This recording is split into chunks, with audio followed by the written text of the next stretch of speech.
अडवाणीवादी बनिए।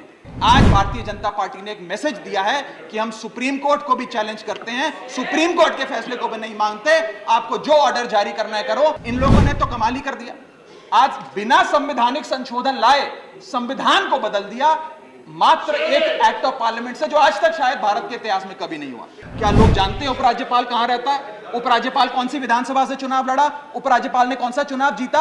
अगर खिलाफ है होने दो, जान थोड़ी है, ये सब धुआं है, आसमान थोड़ी है, लगेगी आग तो आएंगे कई घर जद में, यहां सिर्फ हमारा मकान थोड़ी है। सर 1998 1999 में फिर अपने मैनिफेस्टो में बीजेपी ने, ये 1999 का मैनिफेस्टो है, ये जारी कर कहा कि हम दिल्ली को पूर्ण राज्य का दर्जा देंगे।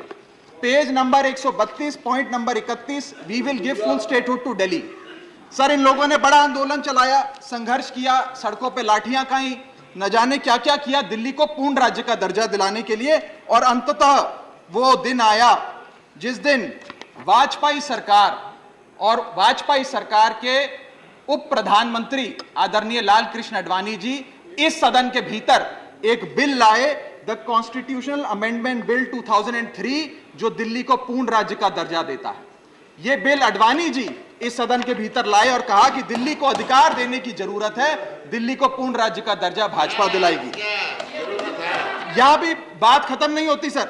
इसके बाद 2013 के अपने मैनिफेस्टो में बीजेपी ने कहा हम पूर्ण राज्य का दर्जा देंगे। इनकी जून 2013 में नेशनल एग्जीक्यूटिव की मीटिंग हुई, उसमें मता पास कर कहा हम दिल्ली को पूर्ण राज्य का दर्जा देंगे।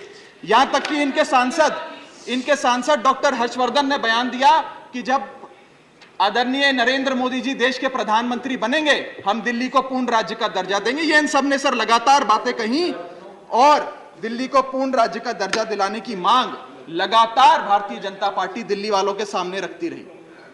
सर ये बिल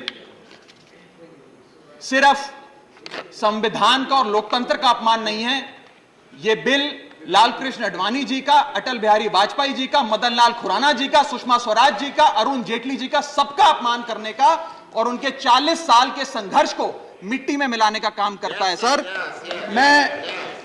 मैं माननीय गृह मंत्री जी का बयान लोकसभा में सुन रहा था। उन्होंने कहा कि नेहरू जी ने, पंडित नेहरू ने यह बात रखी थी कि दिल्ली को पूर्ण राज्य का दर्जा नहीं मिलना चाहिए। मैं माननीय गृह मंत्री जी से कहना चाहता हूं, नेहरूवादी मत बनिए, अडवाणीवादी बनिए, वाजपेयीवादी बनिए और दिल्ली को पूर्ण राज्य का दर्जा देने का आज आपके पास ऐतिहासिक मौका है। दिल्ली को पूर्ण राज्य का दर्जा दीजिए। सर इस बिल को लाने का असल कारण क्या है? यह बिल क्यों लाया गया है? पिछले 25 साल में दिल्ली में 6 बार विधानसभा के चुनाव हुए, 6 के 6 चुनाव भारतीय जनता पार्टी बुरी तरीके से हारी। यहां तक कि 2015 और 20 में आजाद भारत के इतिहास की सबसे बड़े जनादेश की सरकार अरविंद केजरीवाल ने दिल्ली में बनाई। क्योंकि ये पिछले 25 साल चुनाव नहीं जीत पाए और अरविंद केजरीवाल और आम आदमी पार्टी के आने के बाद ये जानते हैं कि अगले 25 साल भी ये लोग चुनाव नहीं जीत पाएंगे, तो सरकार को नष्ट करने का काम कर रहे हैं। ना रहेगी सरकार और ना रहेगा चुनावों का महत्व, ना रहेगा बांस, ना बजेगी बांसुरी। लेकिन मैं आज इस मन से भाजपा से अनुरोध करूंगा कि कम से कम लाल कृष्ण आडवाणी जी को न्याय दीजिए, कम से कम उनकी इच्छा पूरी करिए, दिल्ली को पूर्ण राज्य का दर्जा दीजिए। सर मेरा दूसरा भाग कि कैसे यह बिल एक संवैधानिक पाप है। सर पहली चीज, ये abuse of ordinance making powers है, आर्टिकल 123 जो संविधान का देता है। संविधान ये कहता है, और वाईवी चंद्रचूड़ साहब का AK Roy versus union of India एक बड़ा महत्वपूर्ण लैंडमार्क जजमेंट है, जिसने कहा कि ऑर्डिनेंसेस सिर्फ आपातकालीन और विषम परिस्थितियों में लाए जाएंगे। ऐसी कौन सी आपातकालीन और विषम परिस्थितियां आ गई कि आपको सुप्रीम कोर्ट के फैसले को 8 दिन के भीतर बदलना पड़ गया? दूसरा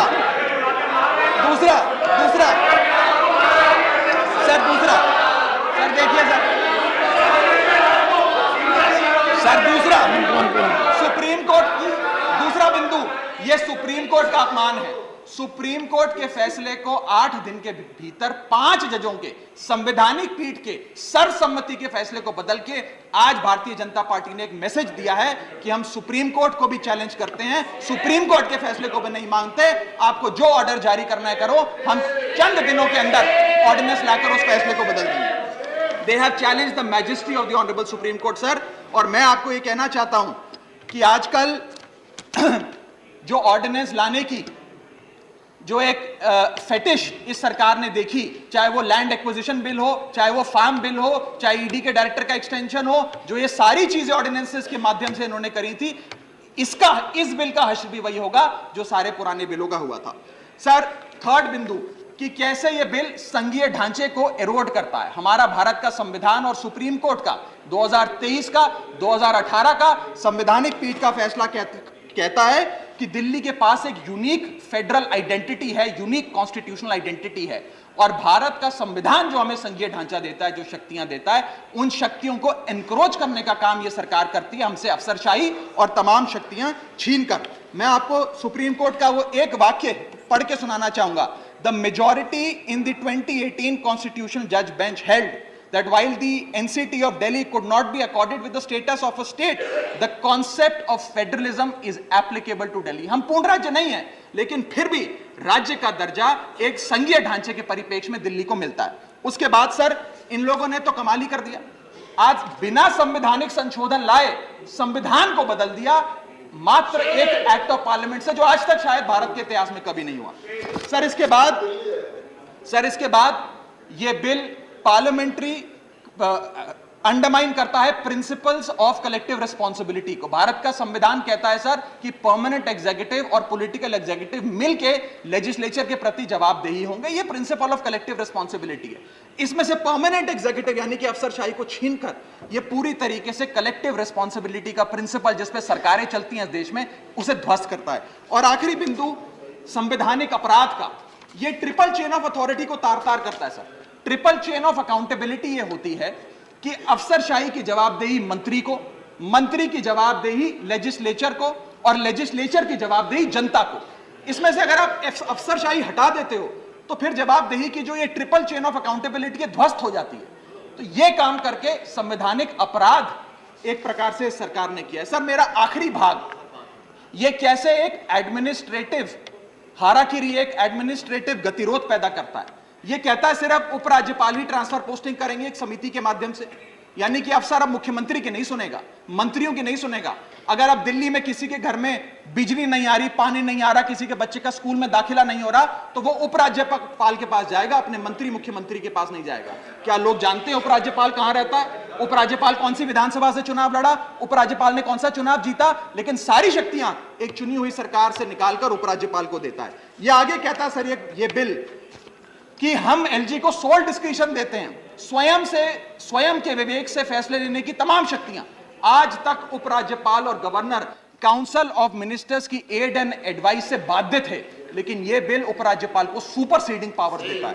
आगे सर, यह बिल जितने भी ब्यूरोक्रेट्स हैं उन्हें एक जुडिशियल अथॉरिटी बना देता है। यह कहता है अफसरशाही तय करेगी कि मंत्री का फैसला सही है कि मंत्री का फैसला गलत है, और अगर अफसर को मंत्री का कोई फैसला पसंद नहीं आया तो अफसर मंत्री का फैसला लागू करने से मना कर सकते हैं। और सर, यह बिल अथॉरिटी, कमीशंस और कॉरपोरेशंस बनाने की, तमाम गठन करने की, नियुक्ति करने की शक्तियां सारी की सारी केंद्र सरकार को दे देता है, यानी कि सरकार की चाबी एक प्रकार से केंद्र सरकार को हाथ में पकड़ा देता है। सर, माननीय गृह मंत्री जी ने कहा था कि आम आदमी पार्टी एक सुपारी सी जितनी पार्टी है, एक सुपारी जितनी छोटी सी पार्टी है। सर, ये वो सुपारी जितनी पार्टी है जो आजाद भारत के इतिहास का फास्टेस्ट ग्रोइंग पॉलिटिकल स्टार्टअप कहलाती है। ये वो सुपारी जितनी पार्टी है जिसने 3 बार भाजपा को दिल्ली में हराया और 2 बार 2015 और 20 में आजाद भारत के इतिहास की सबसे बड़े जनादेश की सरकार बनाई। ये वो सुपारी जितनी पार्टी है जिसने पंजाब में भाजपा को लगभग शून्य पर लाकर खड़ा कर दिया।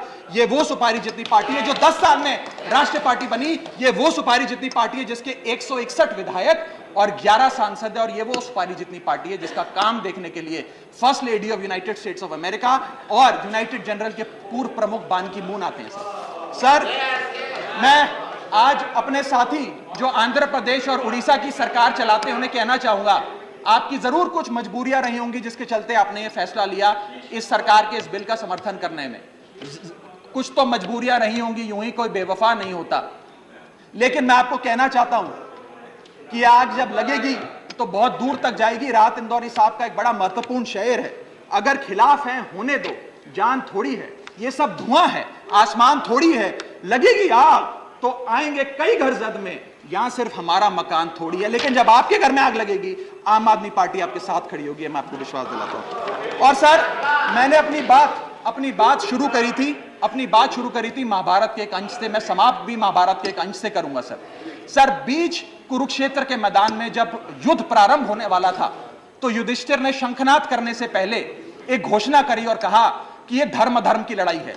मेरी सेना में खड़े मेरे पीछे जितने योद्धा हैं, अगर उन्हें लगता है कि धर्म मेरे साथ नहीं कौरवों के साथ है, तो मेरी सेना छोड़कर सामने वाली मेरे दुश्मन की सेना में जाकर खड़े हो जाएं, उनकी ओर से युद्ध करें। और अगर कौरव सेना में कोई योद्धा है जिसे लगता है कि धर्म युधिष्ठिर के साथ है, पांडवों के साथ है, तो आप कौरवों की सेना छोड़कर मेरी सेना में आइए, मैं बाहें फैलाकर आपका स्वागत करूंगा। उस समय कौरवों का एक भाई युयुत्सु कौरव सेना छोड़कर पांडवों की ओर आया और पांडवों की ओर से युद्ध लड़ा। मैं उसी बात का जिक्र करते हुए आज इस सदन में बैठे तमाम सांसदों को कहना चाहता हूं, राज्यसभा काउंसिल ऑफ स्टेट्स है, हम लोग काउंसिल ऑफ स्टेट्स है, जहां ज्यादा जिम्मेदारी बनती है राज्यों के हितों की, अधिकारों की रक्षा करने की। मैं मांग करता हूं, आज आप लोग पार्टी लाइन से ऊपर उठकर, विचारधारा से ऊपर उठकर संविधान को बचाने के लिए, लोकतंत्र को बचाने के लिए इस बिल को हराइए। आज ये इतना असंवैधानिक और गैर कानूनी बिल अगर ये सफल हो गया तो हो सकता है आज के बाद आने वाले समय में ये लोग देश में चुनाव ही ना कराएं, चुनावी प्रक्रिया को खत्म करने से।